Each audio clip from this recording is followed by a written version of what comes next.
I like Tony Romo. I do. Tony Tony is a good broadcaster.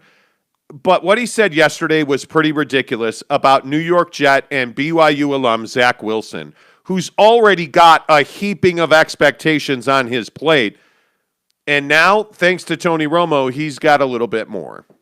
I think you guys don't quite know how good this kid is. I think he is super rare. I think you're going to be watching. I think he's like a young Dan Marino. And for people, that are a little bit older who saw Marino when he came out in the 80s, people forget like Marino was the guy in the 80s. And then it morphed into Montana ended up winning all the Super Bowl stuff. But it was like, how Rodgers has all the talent stuff, right? And Brady's like Montana. And then Elway came on, right? I just think that Zach has rare ability. And that literally I've watched him in his first preseason game and like maybe 4 other plays. But I can see certain things. And he has a couple of special traits that God doesn't give those gifts to very many people. And I think without knowing him, but, he's like what I think he is, a hard worker and cares and loves the sport. The ceiling is crazy high for this kid. I mean, bro, I understand the hype around him. I really do. And I'm not even saying that it is outlandish. I'm not even saying that it's crazy that Tony Romo is talking about the heights to which Zack Wilson can get to. But you just threw out Joe Montana, John Elway, Dan Marino. Some of those guys. But do you know what I mean? Like, I feel like this is way over the top. Yeah. And you haven't even let the kid play a snap of real football yet. Yeah. I mean, it is it's one of those situations where, I think that Tony Romo, gets a lot of leash for the things that he says. And typically he does a pretty damn good job. I would even argue that Tony has almost, revolutionized, color analyst broadcasting on football games with what he's been able to do. But to come out here in a presser and say that Zack Wilson is, showing, shades of Dan Marino, I just think it's too early. I do think it's outlandish to compare him to a guy in Dan Marino who is, how do we want to describe this guy? One of the greats, to put it lightly. To me, it's just like, okay, we're getting way ahead of things. I'm not saying that Zach doesn't have tremendous upside, because he does, clearly. Zach has shown us nice things so far this offseason, in this preseason, rather. But at the end of the day, I just think that we have to, this is what we do in sports. This is what we do. Oh my God, he went number 1 overall. He's going to be the best that there ever was. That's what we do. Oh my God, Zach went number 2 overall. He's going to be the greatest thing since sliced bread. And then it may take him a couple years, and then he finally comes into his own, and, now he's viewed as a disappointment. So I just think it's unfair to Zach, but at the end of the day, I agree with the premise that Tony's trying to say, which is this guy's got huge upside, and hopefully he puts on a show in his rookie season. I mean, that's where I feel like we should be. Hey, clearly he's got big upside. Hopefully he puts on a show in his rookie season, but that remains to be seen. That's where it should be. I think what guys like Dan Marino are doing is completely unfair to Zack Wilson. I mean, listen, I'm not saying that there's not already a lot of pressure. Hell, you're the starting quarterback of the New York Jets. There's not a question about that. You're not in the situation that we saw in New England last night where you have Cam Newton and Mac Jones battling for the quarterback spot. Like, that's not the situation here. You're not in Chicago as Justin Fields is. You're the starting quarterback of the New York Jets. You are almost at this point destined to not meet expectations. So when a guy like Tony Romo shows up and he's throwing out names like John Elway and Dan Marino, and I just think we build guys up to fail. And I truly believe that in places like New York, it is not your talent. It's not your arm. You just have so many obstacles to overcome because of the media pressure. And I think the Jets in particular, when is the last time they had a true stud at quarterback? Couldn't tell you either. Maybe never. You finally have a guy in Zack Wilson who's got all the arm talent in the world and is a guy that, without question, has unlimited potential. could easily be a franchise quarterback. And this is what we do to guys like Zack Wilson. And it's so now what have we talked about? Zack Wilson's mom and Instagram and people saying she's gravy training off of him.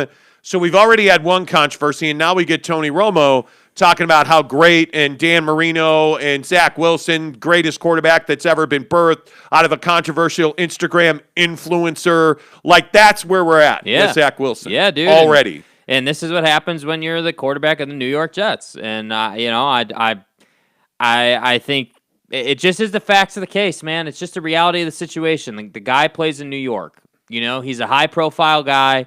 He's very exciting to watch. It is his reality, And the cool thing is that the silver lining, if you're Zack Wilson, is that if you take the Jets to the postseason, you're going to be a hero in that town for how long? Like forever, Ever. right? So, there's a ton of opportunity here, and that's kind of the give and take. I think you have to be mentally strong enough to say, to say to yourself, yeah, man, this is part of my gig right now. I play in New York City. I'm quarterbacking one of the iconic franchises of the National Football League. We're not, I'm not quarterbacking, the Houston Texans. I'm not quarterbacking the Jags, or the Dolphins. This is the New York Jets, dude. Like, I know they've been bad, but can you imagine what the league would be like if the Jets were a great organization?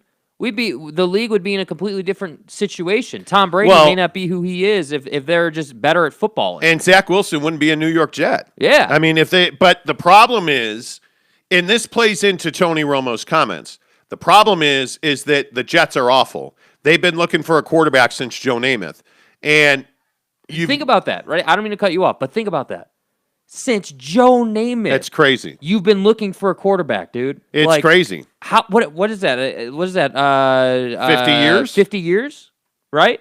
Yeah, dude. 55 generations. You haven't gotten the job done. Like, it's amazing. It's incredible. It really is incredible that you've been looking that long. And I think Zack Wilson's going to be a great pro. I don't hope. I feel really good he'll be a very good professional football player. I just think we give New York quarterbacks no room to breathe. I look at what's going on in New England. New England is New England because they have the perfect quarterback situation. You have a guy in Cam Newton that's a veteran that can easily win this job and carry your football team, but you also have, Mac Jones from Alabama. Roll Tide. That is pushing him to be the starting quarterback, and you have two guys that are unproven who are having to earn a job. I think that's unbelievable. Now, me as a Chicago Bears fan, the Chicago MF and Bears. Right. We've got, fire crotch Andy Dalton sitting up at a press conference this week saying, oh, well, right now it's my time. It's not, hey, it's not Justin Fields' time. Man, Raggedy Andy was a really good cartoon. Carrot Top's my favorite comedian. Like, you have Andy Dalton sitting up there being a moron, talking about how this is not Justin Fields' time. Well, the problem is Justin Fields can't have his time because now he's got a groin injury, just like in college. So, as usual, the Bears are a disaster at quarterback. Know what I'm saying? Breaking news. Meanwhile, the a-holes in San Diego who now play in Los Angeles in the Rams Stadium have a guy in Justin Herbert who's just about the best young quarterback in football right now. Yep. But the Chicago Bears and the New York Jets can't figure it out at quarterback. That's the part that's amazing. Yep. You have all these franchises. Do you realize, and you probably don't, but as a long-suffering Chicago Bears fan, let me tell you, the Chicago Bears have never, ever, not one time, had the best quarterback in the NFL. Never, not once, have the Chicago Bears had even an all-pro at quarterback. Not Bob Avellini, not Eric Kramer, not Jim McMahon, my guy, Jimmy Mack. Maserati Mitch. Not Maserati Mitch, who's now Hugo Mitch. Not Jay Cutler. Not Smokin' Jay. Rex Grossman. Not Rexy Flexy. Not any of those guys. Never once. Nick Foles. How have you, Nick Foles sucks? Like, How have you never been able to have the best? You're the Chicago Bears. You're the New York Jets. You've never had the best quarterback in the NFL. How? Like, if I said to you right now, who's the best quarterback in the NFL? Patty Mahomes. All day. Patrick Mahomes in Kansas City. Yeah. Oh, that's right. They've got multiple Super Bowl championships there. Yeah. Right? The quarterback situation in New England has for many years not been in question. This is the first time in 20 years that we're wondering who their quarterback is. Before Tom Brady showed up, it was Drew Bledsoe. Before Drew Bledsoe, yeah, it was a bunch of dudes. Okay. But for the last 20 years, they've had stability at quarterback, and they've won multiple championships.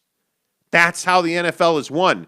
Yet so many teams can't figure that out. Yeah. I'm amazed by And they're not committed to the position. I mean, they're and if you think about where the Jets are at, I mean, the thing that I come to with the Zack Wilson situation is this is Sam Darnold all over again.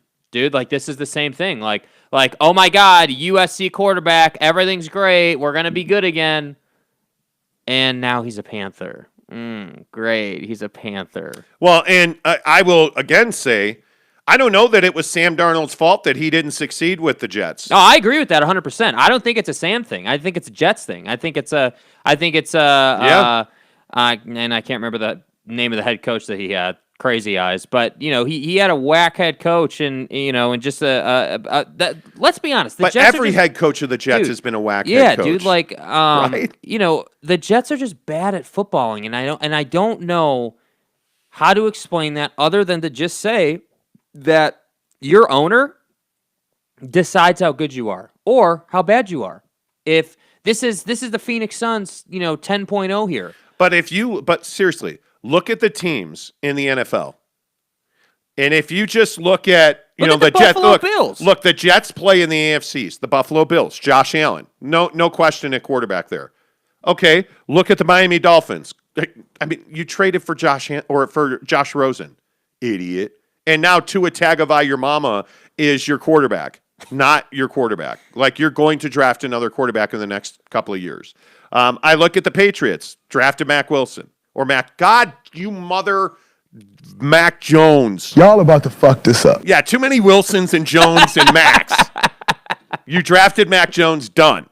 The Jets, you drafted Zack Wilson. Hopefully you're done. Should be done. You look at what's the best division in football? The NFC West. NFC West. Let's look at the NFC West. Kyler Murray. You drafted Josh Rosen, huge mistake. Drunky the Clown trades him, drafts verticality, and now all of a sudden your quarterback position is not in question in Arizona. I look at the Rams. Well, guess what? You had Jared Goff. He sucked. But in the Rams' defense, what did they do? They went to the Super Bowl with him and lost.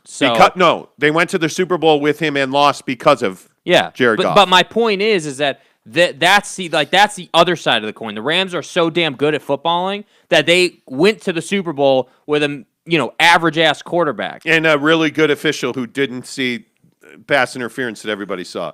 The 49ers. 49ers, going back to Alex Smith, have had quarterback instability. What have they been? Trash, right? Who's their starting quarterback? Yeah, I don't know either.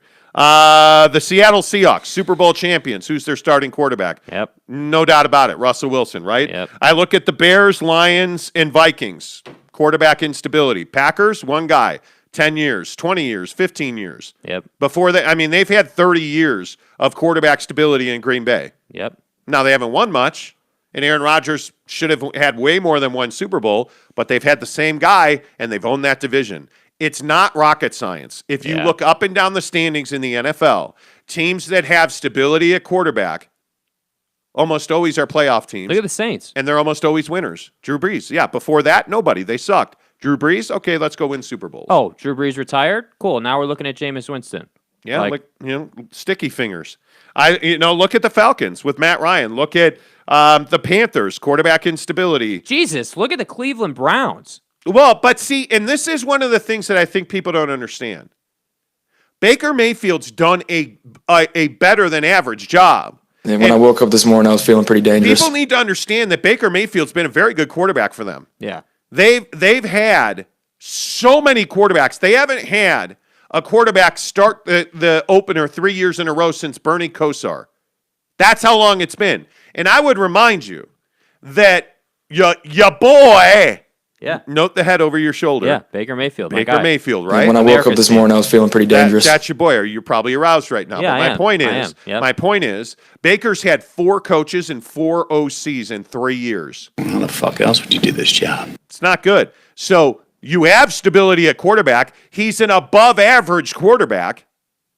And I'm telling you right now, I think last year the guy completed 50% of his balls over 20 yards. Yeah.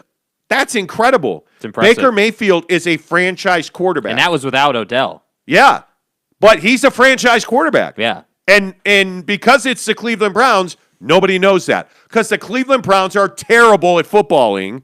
Nobody realizes that Baker Mayfield's been a franchise quarterback, especially the last 2 years. He was really good last year. I think you're looking at a situation in Cleveland where the team is the problem, not the quarterback. Yeah. That's pretty rare.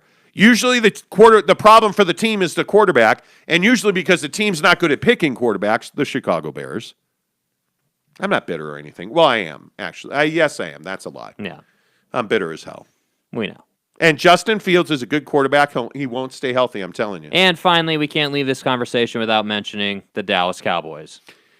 Well, and this goes back to something we talked about. Now, if you're new to the show or within the last 2 years, you probably don't know this, but we talked a lot about the Zeke Elliott contract and drafting Ezekiel Elliott as a franchise-level running back.